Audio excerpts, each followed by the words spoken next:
श्रियकान्ताय कल्याणनिधये निधयेऽर्तिनाम् श्रीवेङ्कटनिवासाय श्रीनिवासाय मङ्गलम्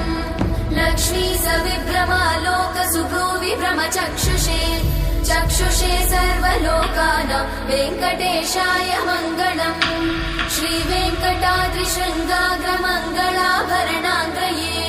मङ्गलानां निवासाय श्रीनिवासाय मङ्गलम्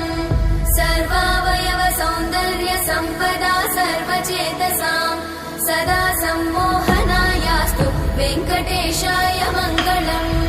नित्याय निरवध्याय सत्यानन्दचिदात्मने सर्वान्तरात्मने श्रीमद् वेङ्कटेशाय मङ्गलम् स्वतः सर्वविदे सर्वशक्तये सर्वशेषिने